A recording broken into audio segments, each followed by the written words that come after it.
Xavier Bilbao, bonjour. Bonjour. Vous avez publié aux éditions L'Harmattan, Choix militant au fil de la vie. Alors pourquoi avoir choisi ce titre et quel est le contenu de votre livre?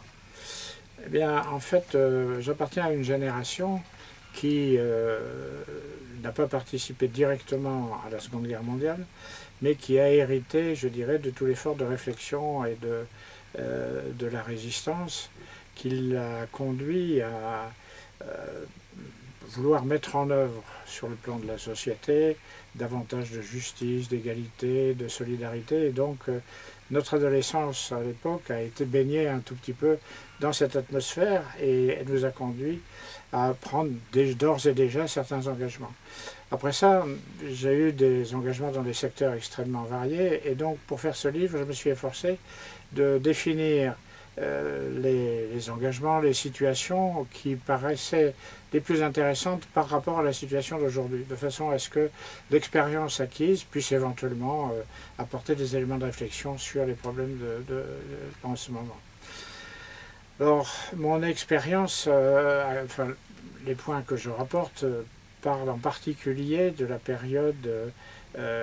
qui a précédé mai 68 et qui a suivi mai 68 et qui a vu la naissance de tout un mouvement de pensée qui a conduit à la création de toute une série de clubs tels que Jean Moulin, Citoyen 60, Citoyen 60, etc. L'ensemble de ces organismes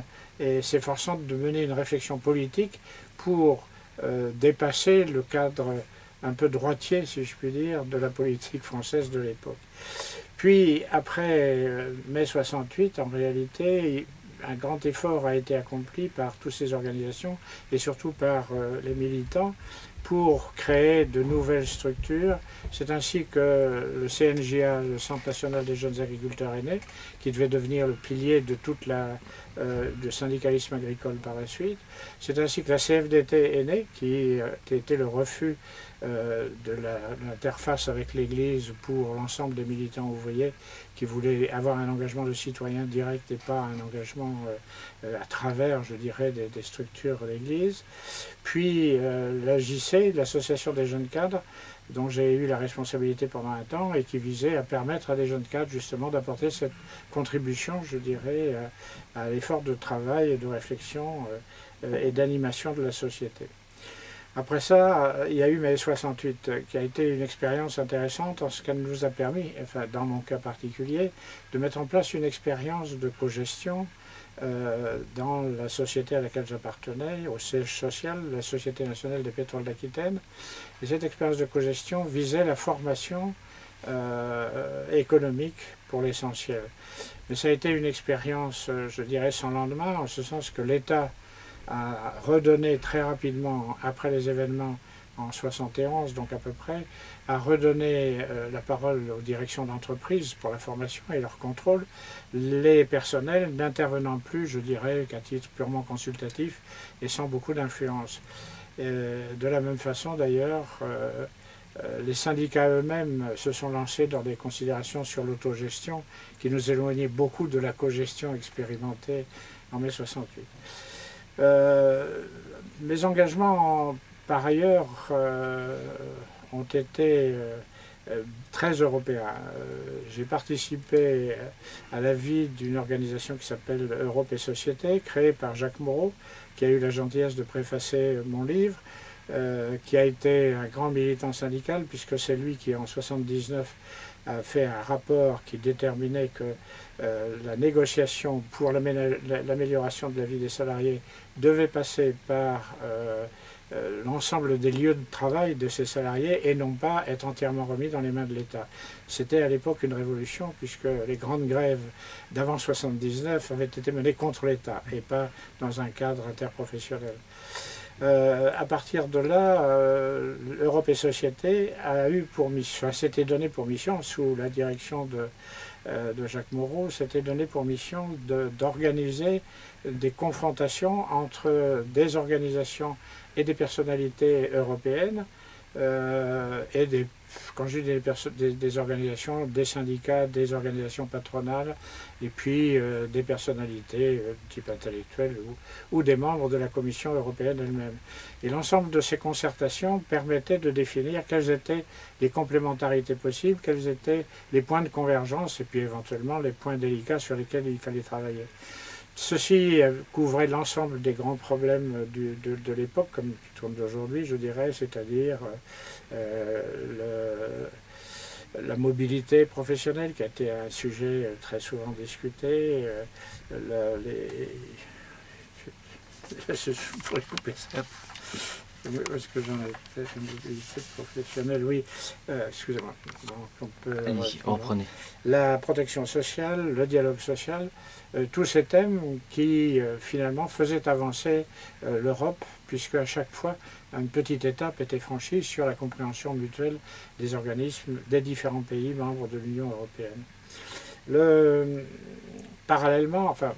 à la suite de cette expérience qui a été très enrichissante, qui malheureusement est terminée aujourd'hui, j'avais créé une SARL, le CEDEF, qui avait pour mission d'organiser entre des ONG de divers pays européens des programmes de travail en faveur de la formation et en faveur de l'emploi, sachant qu'à l'époque, le chômage était déjà un problème que rencontraient la plupart de nos pays. Et de cette expérience très enrichissante est né tout un tas d'actions dans le domaine de la mobilité. Nous avons facilité la mobilité pour beaucoup de jeunes et pour leurs professeurs souvent. Et nous avons aussi organisé, avec l'appui de la Commission européenne, un programme qui permettait à des PME ou des TPE européennes de plusieurs pays européens de se rencontrer pour définir quelles étaient leurs complémentarités